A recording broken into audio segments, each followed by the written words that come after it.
My name is Rebecca Lowell, and I'm with the Nebraska Vietnam Veterans Memorial Foundation Share Your Story project.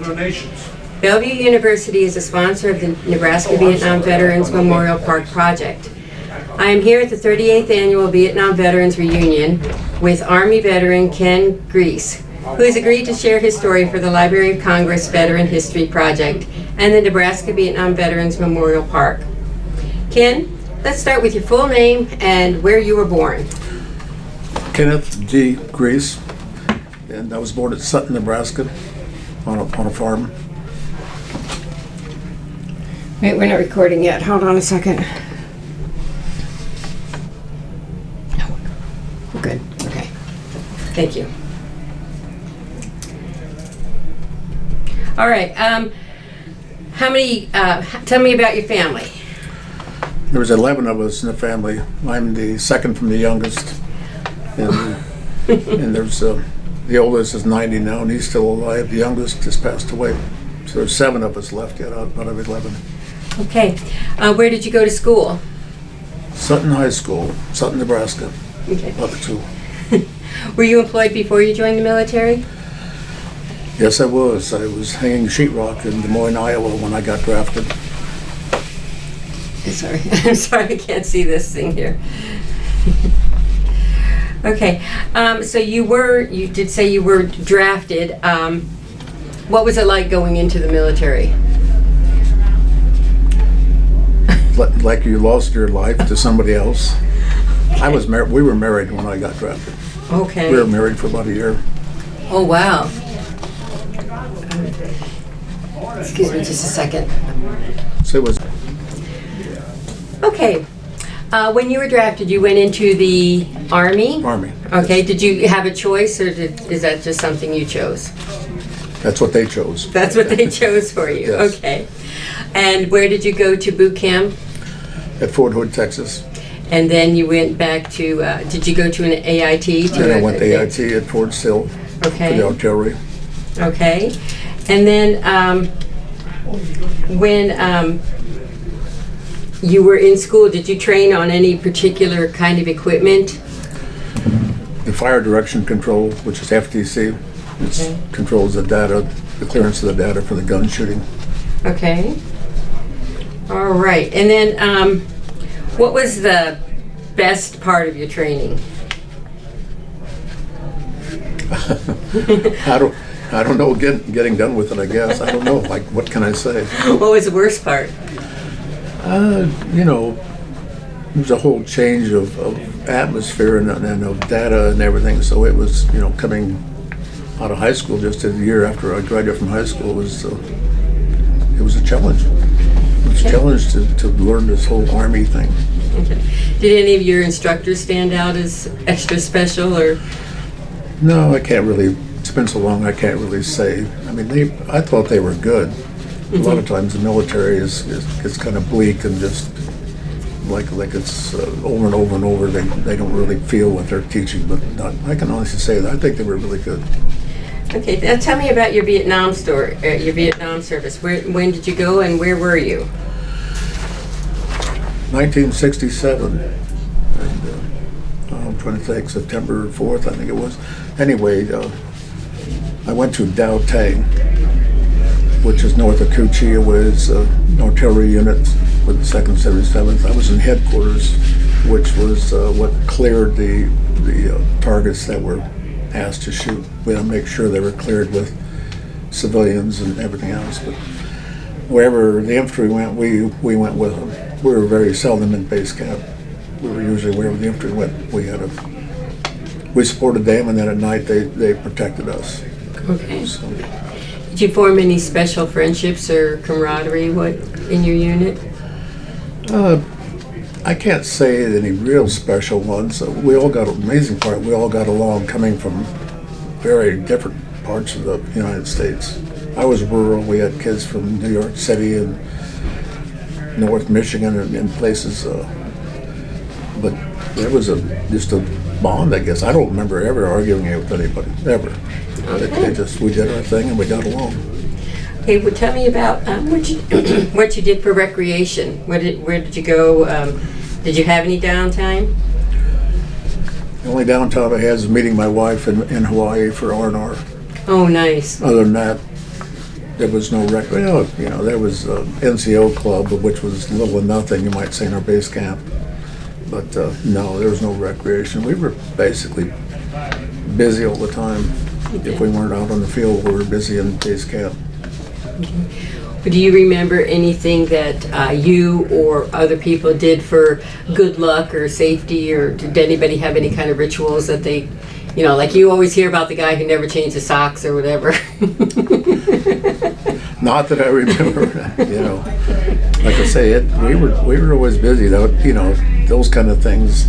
You know, there was times I probably was sitting in our hooch, they called it. It was just a tent, and one of our base camp, and excuse me, turn this thing off, and playing songs. One of the guys had a tape recorder, and he had many records at home, and his mother taped it, and just sitting around and listening to music, and because it was reminded you of home, of high school days, and I think that was probably the biggest recreation. We didn't have movies or nothing at base camp. No. So it was just a matter of your own little entertainment wherever you were at. So. Were you pretty remote then?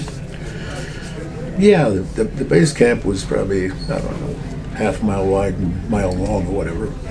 But it was nothing like having Saigon or Tonsor Air Force Base or something like that. It was just a support base, you might say. So there was no frills or things like that. Okay. Do you recall like mail and stuff like that? What was your turnaround time on? How did you keep in touch with people back home?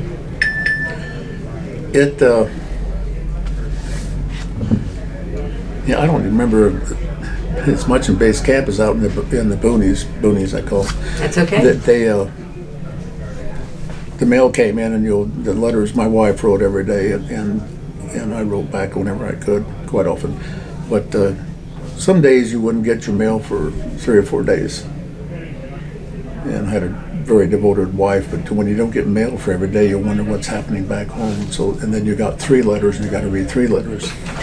But and then probably one of the most interesting things is my sister, who was in high school yet. 2 classes wrote me letters, and I got 77 letters in 2 days. And they kept calling my name at mail call. You know, and finally the guy stopped and he says, "What's going on? How can you? Why are you getting these letters?" Well, it was something the teacher back home had set up, and it was interesting. I've still got the letter that I typed him back a letter on this beat up typewriter, the old-fashioned one with the keys stick all the time. And I've still got the original letter I wrote that I typed. That it's yellow, and so I typed it back and answered all the questions that these kids had about it. It was really an interesting thing, good feeling to know that they're teaching kids back home that we're over there. So that is good. It was one of the neat things that happened. Okay. Do you recall what happened when you got your return trip? When you got those orders that you were going home, how did you feel that day? Well, you're extremely excited, but you still know that you're in danger until you catch that chopper back to your base camp and then back down to I can't even say the name of where we flew out of. I don't say Benoit, I don't know if that's right or not, but because you just never knew. Okay. It was danger until the last minute, until you're out of there, and then you just get on the chopper and you're going. Then, when did you get home? It's September 4th of '68. You September 4th to September 4th, 2 years. I like that. How were you, when you did come home, how were you received? Now, you're from a small town in Nebraska, but you know, you had to fly through major airports and stuff. How were you received when you got home?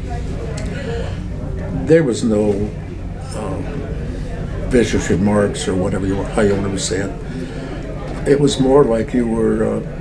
There was a few people that I remember. A little lady from church, she hugged me forever, but there was no celebration. It was kind of like you just left one day and you came back another day.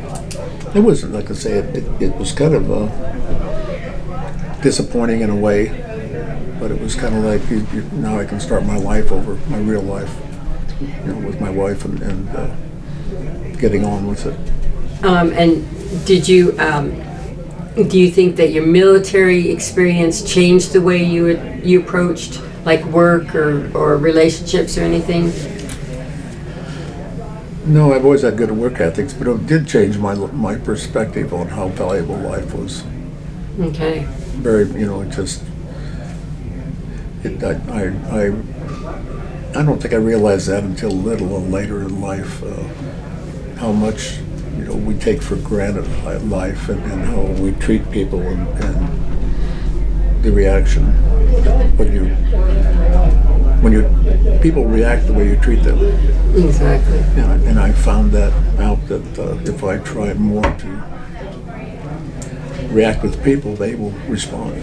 So that gave me a really deep feeling for life, more than I had before, which I had, but you know, just came on more. Do you recall any like funny stories from your military career? I'll tell you this. Christmas Day, we're sitting in our bunker, which there's a truce, which we didn't know, you know, will they honor it, the VC or not. And we're eating snacks from home, and we're just sitting around, and they played on the Armed Forces radio, they played the Jingle Bells. And after it played, one of the guys says, I know a poem. And it was kind of ironic because I didn't like poetry. And I don't think any of the men did really. And so we said, well, let's hear your poem. So he says, jingle bells and mortar shells and VC in the grass, take your Merry Christmas and stick it up your... and it went from very quiet till we were laughing, I think, with tears in our eyes. And he didn't mean in disrespect to our Savior. No. It was the attitude of, we're not having any jingle bells out here. We're having mortar shells. Exactly. And I don't know where he got it from, but it was just, and to this day, when I hear jingle bells, I still have to laugh. Oh, that's funny. To think that that was probably the funniest thing that ever happened. There weren't many funny things. But, yeah, that's true. When you got home, did you go back to school or anything? No. Did you use any GI Bill benefits or anything? I tried small engine repair, but I guess that just got busy in life and I dropped it. I just not know. Okay. And then, did you keep up with any of your people that you were served with? Did you follow any of them when you got home? It's ironic that I didn't. I did. When I was at Fort Carson, which I was there about 3 months before I got levied to numb, we got to know another couple real well from Ogden, Utah, and I saw him. I walked across the compound at I don't know, I can't say the name now. I forget. Hopmon, and here he stood. I didn't know he was in Nome. And he saw me and I saw him, and we got to visit for, I don't know, 15 minutes or so, and then I never saw him again until later in life. I called him one day, finally got a phone number, and we got back together after all those years. But we really didn't serve together except to be at Fort Carson for training. At the same time. But we had a really great relationship. Okay. He was married too, the same way that we were young that got drafted, so we were much like each other, you might say. Okay. Yeah. Did you join any veterans organizations? Yeah, actually, someone, I don't remember who from back home, asked me to join the American Legion. I think like a year after I got back. So I've been in there for over 50 years. Okay. All right. And then, sorry. Okay. And then, we're at a Vietnam veteran reunion for the Nebraska Vietnam veterans. How many of these have you attended? I can't tell you for sure. I would guess 12, 15. I didn't attend them for the first years. And, I don't know who persuaded me to come. And I've talked guys into coming too since then. Quite a few. Okay. So, what would you say are some of the life lessons that you learned from your military service? Never thought of it. I don't know. Probably, learning to take commands. Even from, and not, command's probably a wrong word. From your employer. I don't know. Just what your God has expected you to do. So you respect people. If your boss says it, you do it. And I don't know. I guess that's the way I was raised too. So I don't know. I can't really say that. I don't know. Serve your country. My uncles were in World War II. And my two brothers. One was he didn't have to go to Korea. He was too late when he got home. The other was the National Guard. So I always looked at my uncles on Memorial Day when they fired at, and I always thought, boy, they'd be neat to be that way. And I didn't realize what you had to go through to be a veteran. So it was kind of like it was not something I should have wished for. Yeah. How has your experience impacted the way you feel about war and the military in general? That's a real complicated question. For instance, with Ukraine right now, I'm very sympathetic with them. If somebody had invaded our country, it would be, how would I feel? Just like they're feeling. And I keep track of it. I watch it closely on the internet, what's happening over there. But what we don't understand is that, take for instance when the towers were attacked, how violent we felt. We were violated. That's the same thing when we went to Vietnam. We violated their country, even though we supposedly went for a good cause. We violated their country, and they reacted. Some we were heroes, and some we were the villains. It's hard it's hard because we've always had the freedom here and that, and we haven't had until the towers. We never had anything happen here. So we can't understand what it's like to have these armed forces come into your country and stay too long. That's what happens with most times. We stay too long, we go from heroes to the villain. Yeah. So it's. But I watch that a lot. Okay. Would you consider yourself a patriot? Yes. What does patriotism? When you think of patriotism, what do you think it is? I guess believing and supporting your country and reacting, in elections, being very selective on who you vote for and what they stand for and not and voting. Okay. I guess in short, I guess I never really have had that question asked me, so it's hard to find an answer. That's something for you to think about. Yes, it is. Okay.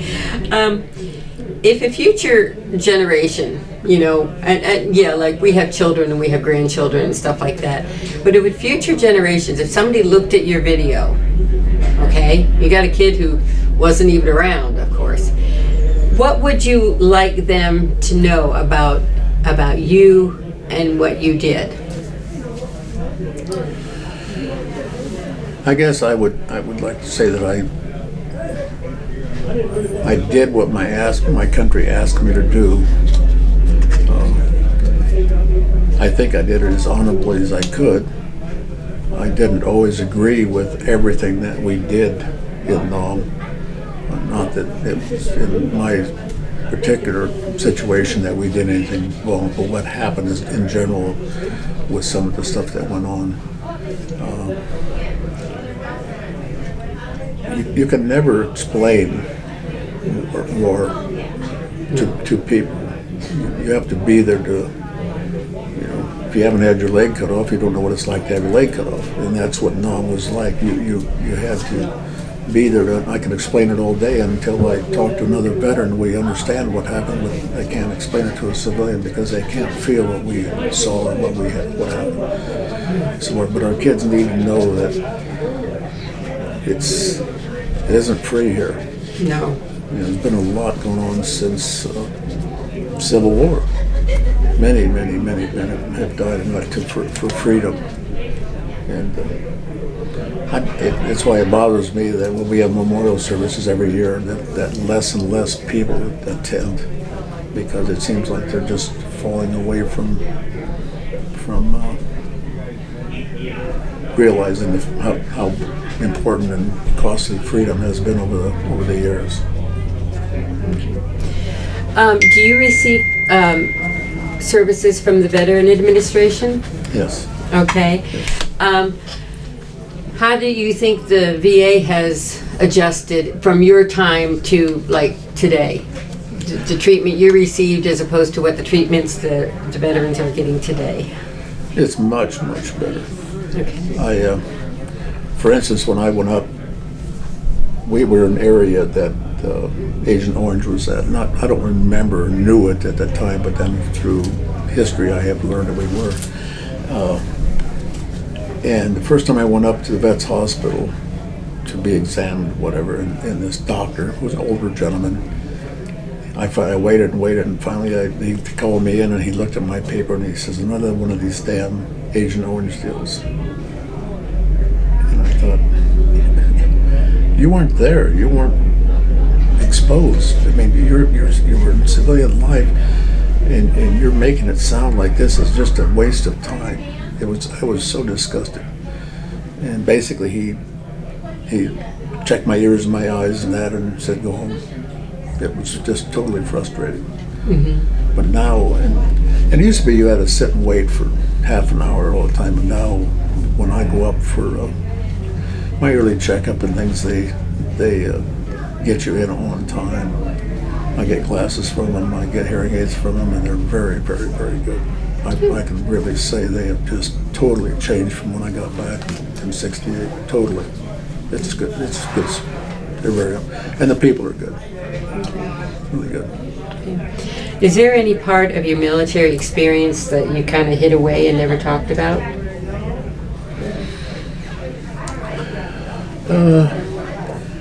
Yeah. It depends on the person.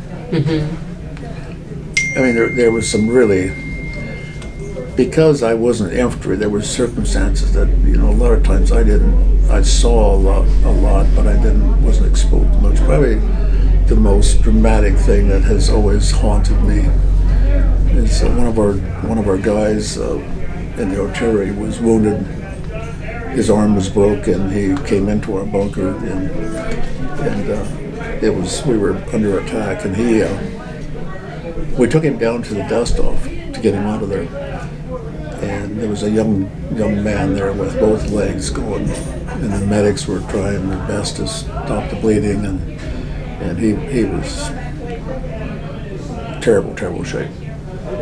And I could still hear him saying, just let me die, let me die. And so I'm looking at this kid my age, 19, 20 years old, and his life was over. And that still haunts me, and I think of people when they talk bad about Nam, I want to say, he wanted to live too. He wanted to probably marry and have a family and whatever too. His life was gone.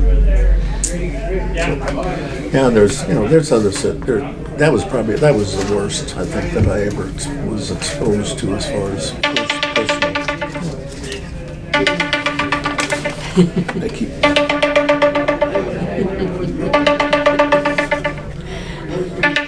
Can you turn it off? Sorry. push this little button down Yeah, and should go have. silent. Oh, on the side. Oh, okay, that's right. Okay, and so we're never too old to learn about technology, No, are we? that's right. Okay. When somebody sees your story, what is the one thing you want them to know about you? What do I want them to know about me? Probably, I don't know. That I did what I was asked to do. I mean, that my country, I didn't run and hide. I didn't avoid the draft. I didn't join like a lot of it. I personally have heard a lot of times, a lot of my classmates ran off and joined the National Guard quickly before they got drafted. Many of them. A lot of them. Yeah. That hurts. It's like hiding from your responsibility. I'm sorry. That's okay. And I guess I want them to know that, when my country asked me to service, it wasn't fun, and I hated to go and leave my wife. But I did what I was, and I think I got a lot of that loyalty from my uncle's service. When I look at them, they had to go too when they were young, and I guess I just want them to know that I did what I was asked, and it's kind of the way life is. When somebody's got authority over you, you do what you're asked to do. I don't know. What do you wish more people knew about veterans in general? Like you say you grew up and you had those heroes of the family, the veterans of the family, that you looked up to and you respected. What do you think veterans about, how do you think veterans in general are treated? Or how do you feel about them when you're in this group and you're looking at all these other veterans? What does that make you feel? Well, how do I say it? Yeah, I'm always looking for lots of words. There's a camaraderie here and there's very few of these guys. I don't know anybody here except a few guys that come from my area, but I've talked to guys here today and just there's a camaraderie that makes you want to stop and just say hi to guys and welcome them back home after all these years and get them home safe. And that I don't think society feels much that way in general. But like I said, it gets back to if they went through the same experience, they maybe feel it. But how do you convince people that you deserve the respect? You earned it. You don't demand it. You earn it. Right. And I don't know. It's and I think it's fading away. I really do. I don't think our veterans coming back from 2 and 3 times going into that have got any respect that they have. I can't even imagine being sent back 3 times. I think it's wrong. Period. Wrong. And you wonder why kids have terrible issues. Kids, they're not kids, they're young men, but that they have serious issues. 3 times jerked away from your family and sent back to combat. It's wrong. Did you have any children? Do I? Mm-hmm. 4. 4 children. Did any of them join the service? No. What do they think about your service? They respect it. They're very good at it. They send dad cards or call up every year, and they're very good. Okay. Good kids, wonderful kids. Awesome. All right. Is there anything else that you would like to say on your video?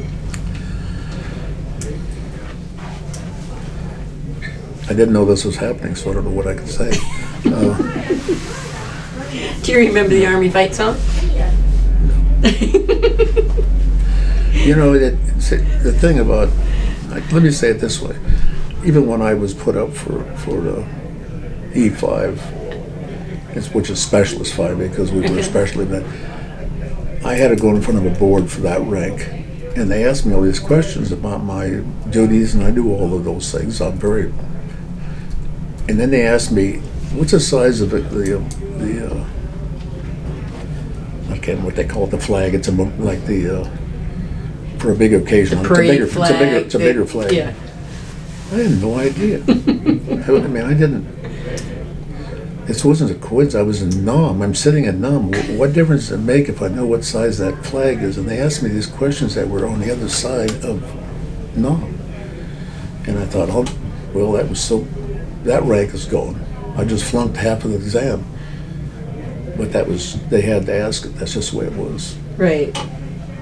But that's, it's kind of like, what is this? What's this quiz about civilian life in Nam? And it was frustrating. Two completely different worlds. Two completely different worlds. Yeah, we didn't go through any of that. We were shoved from basic to Nam. We didn't go into any flag details. No. I didn't even know there was different sizes. Did you even see a garrison flag, for instance? Okay.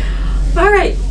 Well, Ken, this has been lovely to hear from you, and I want to thank you for sharing your story. Thank you. Have a great day. All right.